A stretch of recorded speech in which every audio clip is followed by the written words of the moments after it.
오늘 하나님께서 우리에게 주시는 말씀, 다 같이 그 계신 자리 각 가정에서 일어나셔서 예레미야 33장 1절에서 3절까지 합독하시겠습니다. 예레미야가 아직 시위대 뜰에 갇혀 있을 때 여호와의 말씀이 그에게 두 번째로 임하니라. 이르시되 이를 행하시는 여호와, 그것을 만들며 성취하시는 여호와, 그의 이름을 여호와라 하는 이가 이와 같이 이르시도다. 너는 내게 부르짖으라. 내가 내게 응답하겠고 내가 알지 못하는 크고 은밀한 일을 내게 보이리라. 아멘.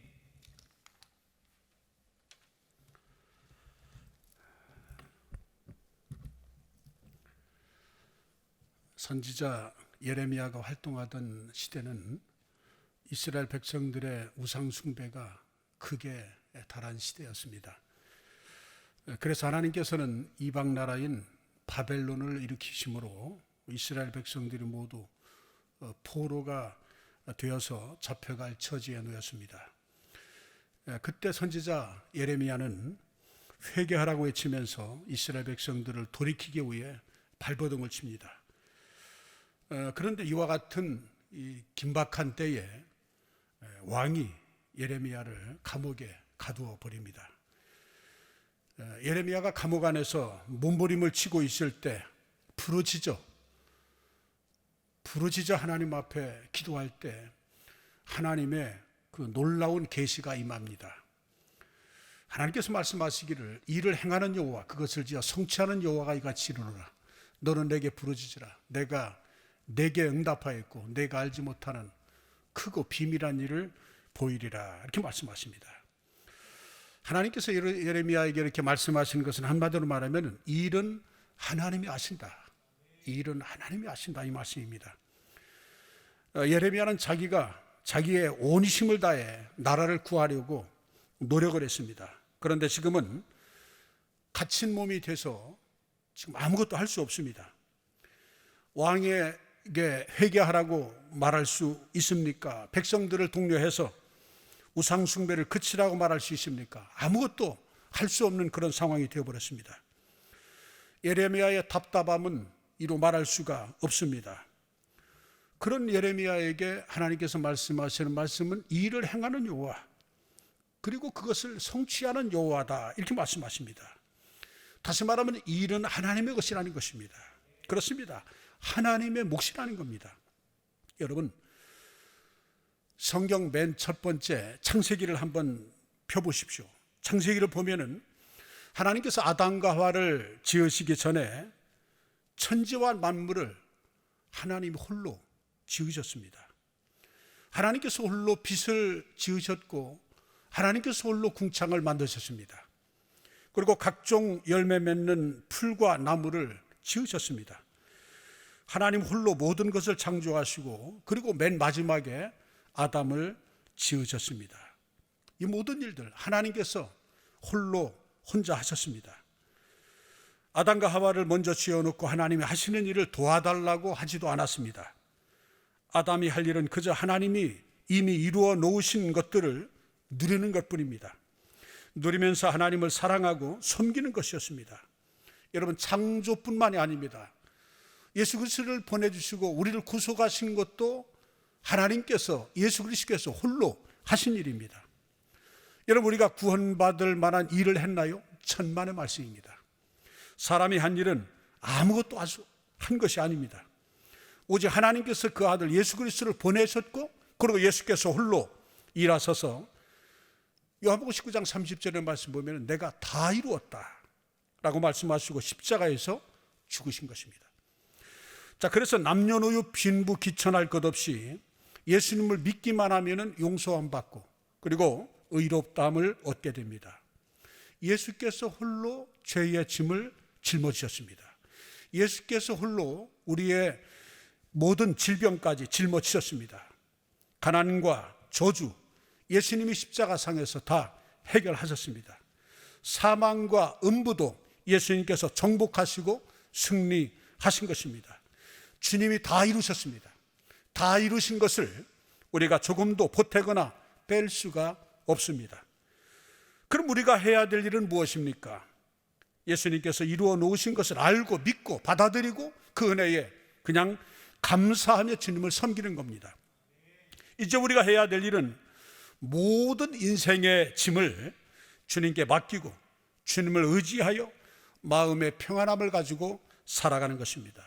여러분, 예수님께서 우리를 향해서 하신 말씀, 우리가 잘 아는 마태복음 11장 28절 말씀, 수고하고 무거운 짐진 자들아 다 내게로 오라, 내가 너희를 쉬게 하리라.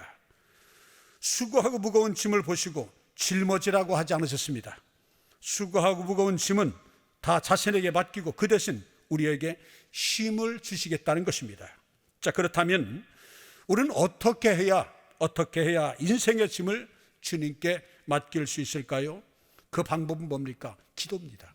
올해는 기도로서 문제를 주님께 맡겨드릴 수 있습니다. 하나님께서 예레미야에게 원하시는 것은 한 가지입니다. 기도하라는 것입니다. 기도하되 부르짖어 기도하라, 이 말입니다. 일은 하나님의 것이기 때문에 예레미야가 할 일은 부르짖어 기도하는 것입니다. 이스라엘의 흥망성쇠는 나 여호와의 손에 있지 너의 손에 있지 않다. 내가 할 일은 내가 할 수 있도록 기도하라는 것입니다. 여러분, 우리도 살다가 보면은 예레미야와 같이 답답한 일을 당할 때가 참 많습니다. 사방이 막힌 벽이고 나갈 길이 없는 감옥 안처럼 답답할 때가 참 많지 않습니까? 자, 그럴 때 우리는 주님께 기도해야 합니다. 시편 121편 1절 2절에 보면은 내가 산을 향하여 눈을 돌리라, 나의 도움이 어디서 올까? 나의 도움은 천지를 지으신 여호와에게서로다. 우리의 도움은 하나님께로부터 온다는 것입니다. 우리가 인생의 문제를 만날 때 가장 경계해야 될 것이 있습니다. 인생의 어려움, 고통을 당할 때 경계해야 될 것, 이거 우리가 명심해야 됩니다. 그것은 해결 방법으로 하나님보다 주변 사람을 먼저 찾고 내 지식이나 다른 수단을 먼저 찾는 일입니다. 여러분, 그러나 크고 작은 인생사를 만날 때 우리가 맨 먼저 해야 될 일이 있습니다. 그것은 하나님께 부르짖는 일입니다. 어떤 문제를 만나든지 하나님께 기도하십시오. 어떤 일이든지 기도가 최선의 방책인 것입니다. 시편 146편에 보면은 3절에서 5절에 보면은 귀인들을 의지하지 말며 도울 힘이 없는 인생도 의지하지 말지니 그의 호흡이 끊어지면 흙으로 돌아가서 그날에 그의 생각이 소멸하리로다. 야곱의 하나님을 자기 도움으로 삼으며 여호와 자기 하나님께 자기의 소망을 두는 자는 복이 있도다. 여호와는 천지와 바다와 그 중에 만물을 지으시며 영원히 진실함을 지키시며 10절에 보면은 시온아, 여호와는 영원히 다스리시고 내 하나님은 대대요 대대로 통치하시리로다. 할렐루야. 여러분, 사람의 삶이라는 것은 야고보 기자가 고백한 대로 잠깐 보이다가 없어지는 안개라고 했습니다. 그렇기 때문에 이런 안개 같은 인간을 의지함은 참으로 어리석은 일입니다. 우리의 호흡이 끊어지면 당장 그 순간에 흙으로 돌아가는 것입니다. 이게 인생인 것입니다. 그래서 우리는 위대하신 창조주 하나님을 믿고 의지해야 합니다. 하나님을 믿고 의지했던 미국의 전 대통령 에브라임 링컨 대통령은 위기 때마다 하나님께 기도했습니다. 그는 기도하는 이유에 대하여 이렇게 말합니다. 나는 기도 외에 최선의 방책을 모릅니다. 내가 가진 지혜와 주변 사람들의 재능도 어려움을 극복하기에는 부족합니다. 오직 전능하신 하나님만이 최선의 방책을 알고 계십니다. 그러므로 저는 그저 주님을 믿고 의지할 뿐입니다. 그렇습니다. 하나님의 전능하심을 믿었기 때문에 에브라임 링컨은 문제 있을 때마다, 위기를 닥칠 때마다 인간적인 실책과 방편으로 나아가지 아니하고 오직 하나님께 맡기고 하나님 앞에 기도하였던 것입니다. 여러분, 왜 하나님께 기도했을까요? 왜 백악관을 기도하는 그 기도방으로 만들었을까요? 바로 기도보다 앞설 수 없고 기도가 하나님의 능력을 가져다 쓰는 최방책이기 때문에 그런 것입니다. 여러분, 기도가 최선의 방법입니다. 문제를 만나면 사람들은 여기저기 방법을 찾아다니지만 가장 좋은 방법, 하나님 앞에 나아가는 것입니다. 가장 지름길을 하나님께 나아가서 하나님께 기도하는 것입니다. 백화점 왕이라 불리는 미국의 존 워너메이커, 그분은 기도에 대해서 이렇게 말합니다. 기도란 아무도 나를 도와주지 않을 때 하나님의 손을 붙잡고 하나님과 한 팀이 되어서 내 인생의 문제를 함께 해결해 가는 것이다. 그렇습니다. 여러분, 하나님을 믿는 사람은 인생의 문제를 나 혼자 해결하는 것이 아닙니다. 하나님과 함께 인생의 문제를 해결하는 것인데 그 방법이 뭡니까? 바로 기도인 것입니다. 여러분, 우리가 하나님은 눈으로 볼 수 없지만은 우리가 이 시간에 기도하면 있는 곳에서 우리의 현 상황 속에서 어떤 위기가 닥친다 할지라도 기도하면은 하나님과 함께 일하는 것입니다. 하나님께서는 우리가 기도할 때 조용히 묵상하라고 말씀하지 않습니다. 소곤거리라고 말씀하지도 않습니다. 오늘 말씀 보니까 너는 내게 부르짖으라. 여러분, 왜 부르짖어 기도해야 될까요? 간절하기 때문인 것입니다. 여러분, 누가 부르짖어 기도할까요? 간절한 자입니다. 여러분, 목마른 자가 우물을 판다는 그런 말이 있지요. 응답을 받아도 그만, 그냥 안 받아도 그만이라면 부르짖어 기도하지 않습니다. 많은 분들이 기도를 합니다마는, 그런데 기도 응답받는 사람과 못 받는 사람, 기도 응답을 받지 못하는 사람과 응답하는 사람의 분명한 차이가 있습니다. 응답 받으면 좋고 안 받으면 어쩔 수 없지, 그런 부정적인 생각을 마음속에 가지고 기도하는 사람은 결코 응답받지 못합니다. 응답받는 사람들은 저는 더 이상 병에 끌려다니지 않겠습니다. 하나님께 반드시 부르짖어 기도해서 이 문제 내가 해결받겠습니다. 이 질병 내가 반드시 고침 받을 것입니다 라고 마음에 결단을 합니다. 결심을 합니다. 그리고 부르짖어 기도합니다. 죽으면 죽으리라고 하는 그런 마음의 결단과 뜨거운 소망을 품고 기도하는 사람이 결국 하나님의 은총을 받는 것입니다. 여러분, 예수님께서 산상보건에서 마태복음 5장 6절에 보면은 의에 줄이고 목마른 자가 복이 있나니 저희가 배부를 것이라고 했어요. 그렇습니다. 목마른 심정으로, 목마른 사슴이 시냇물을 찾기에 갈급한 같이 하나님을 갈급하고 갈망하고 부르짖어 기도할 때 하나님께서는 그의 기도를 들으시고 응답하여 주신다는 것입니다. 우리가 성경을 보면은 부르짖어 기도함으로써 기적을 체험한 이야기가 가득합니다.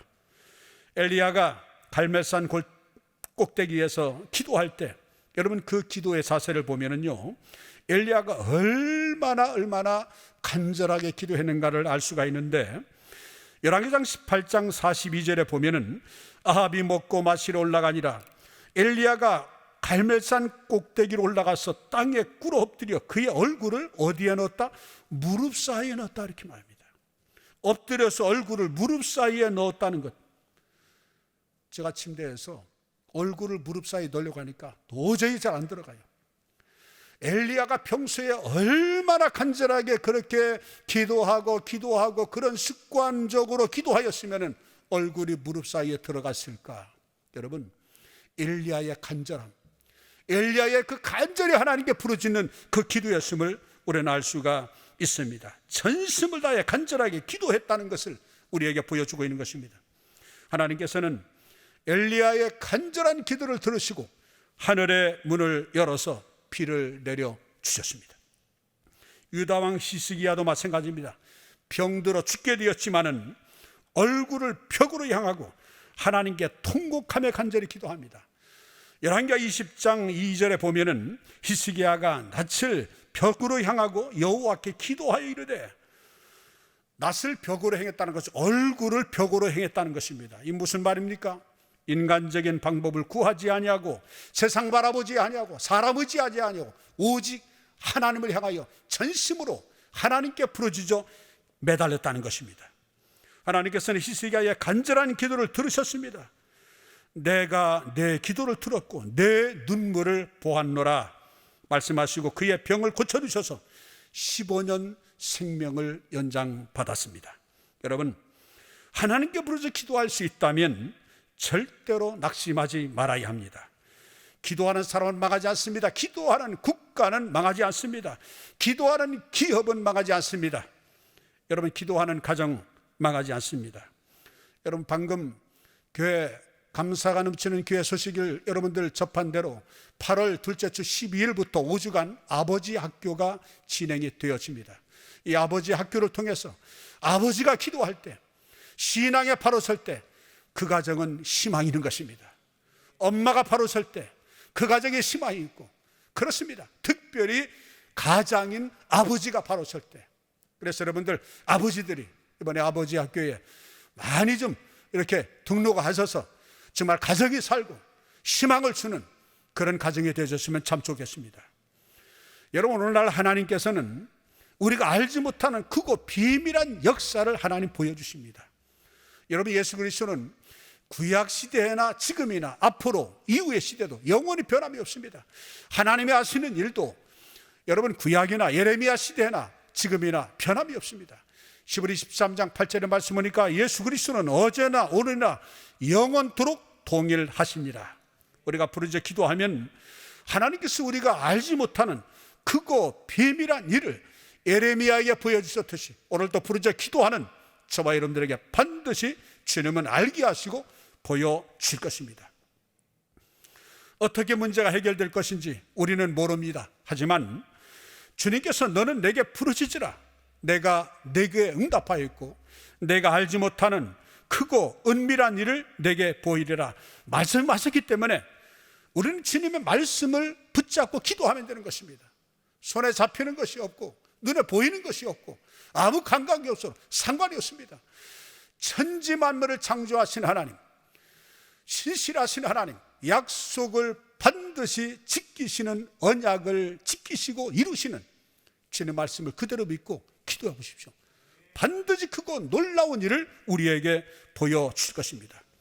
여러분, 우리가 부르짖어 기도하면 하나님께서 우리가 상상하지도 못할 놀라운 방법을 문제를 해결하시는데 주님은 쓰실 것입니다. 어떤 방법인지 우리는 몰라도 괜찮습니다. 하나님은 이런 방법, 저런 방법, 하나님은 다양한 방법으로 반드시 우리에게 보여줄 것입니다. 여러분, 하나님께서 이스라엘 백성들을 인도할 때 한번 생각해 보십시오. 이스라엘 백성 전체가 이 광야를 지나는 일이 어마어마한 큰 장정입니다. 먹을 양식도 그들은 준비하지 않았습니다. 물도 준비하지 않았습니다. 의복과 신발도 준비하지 않았습니다. 그냥 믿습니다 하고 하나님 말씀하신 대로 모세 지도자를 앞세워서 그들은 묵묵히 출발한 것입니다. 여러분, 그때 인원이 어림잡아 200에서 300만이라는 대한 민족 아니겠습니까? 매일 양식을 먹어야 하고 물을 마셔야 되고 옷을 갈아입어야 하는데 그냥 믿습니다 하고 지도자의 말에 순종하여 그냥 나아갔던 것입니다. 그런데 믿음으로 나아가니까 하나님께서 하늘에서 만나를 내려주십니다. 바위에서 물이 나오게 하십니다. 옷이 낡아지지 않았습니다. 신발도 떨어지지 않았습니다. 여러분, 인간으로 상상할 수 없는 놀라운 일들이 일어났던 것입니다. 여러분, 이것은 뭡니까? 사람이 한 일이 아닙니다. 그 누가 한 일이 아닙니다. 천지를 창조하신 전능하신 하나님이 행하신 일입니다. 여러분, 신약시대에도 이런 역사가 일어났습니다. 가나의 혼인잔치에서 포도주가 떨어졌습니다. 예수님께서 물을 포도주로 만드셨습니다. 얼마나 놀라운 일입니까? 물이 변하여 포도주가 될 줄 누가 알았겠습니까? 연회장도 아무도 몰랐습니다. 여러분, 인생의 포도주가 떨어졌을 때, 낭패를 당할 때 여러분, 방법을 알지 못합니다. 우리가 어떻게 문제를 해결하겠습니까? 우리는 어찌할 바를 모르지만은 기도하면은 물이 변화의 포도주가 되어졌듯이 우리의 인생에 다양한 방법을 알고 주께서 우리에게 역사하셔서 우리에게 크고 놀라운 일을 보여주시듯이 오늘 이 시간에도 우리의 삶에도 그런 은혜를 우리에게 더하여 주실 것입니다. 시편 40편 1절에서 6절에 보면은, 2절에 보면은 내가 여호와를 기다리고 기다렸더니 귀를 기울이사 나의 부르짖음을 들으셨도다. 나를 기가 막힐 웅덩이와 수렁에서 끌어올리시고 내 발을 반석 위에 두사 내 걸음을 견고케 하셨도다. 여러분, 기가 막힐 웅덩이에 빠졌다 할지라도 기도하면 하나님께서 크고 놀라운 일을 행하셔서 우리를 건져줄 것입니다. 여러분, 시편 40편의 이 기자는 그걸 경험을 했어요. 나를 기가 막힐 웅덩이와 수렁에서 끌어올려 주셨다라고 하는 것입니다. 여러분, 기가 막힌 웅덩이와 수렁에서 허우적대며 원망 불평하지 마십시오. 부르짖어 기도하십시오. 부르짖어 기도할 때 우리가 헤어나올 수가 없지만은 해결의 기미가 보이지 않는다 할지라도 하나님께서는 반드시 그 수렁에서 끌어올리셔서 놀라운 일들을 우리에게 보여주실 것입니다. 하나님께서 크고 은밀한 일을 우리에게 행하실 것입니다. 고린도서 2장 9절의 말씀 보면은 기록된 바 하나님이 자기를 사랑하는 자들을 위하여 예비하신 모든 것은 눈으로 보지 못하고 귀로 듣지 못하고 사람의 마음으로 생각하지도 못하였다 함과 같으니라. 우리가 눈으로 본 적도 없습니다. 귀로 들은 적도 없습니다.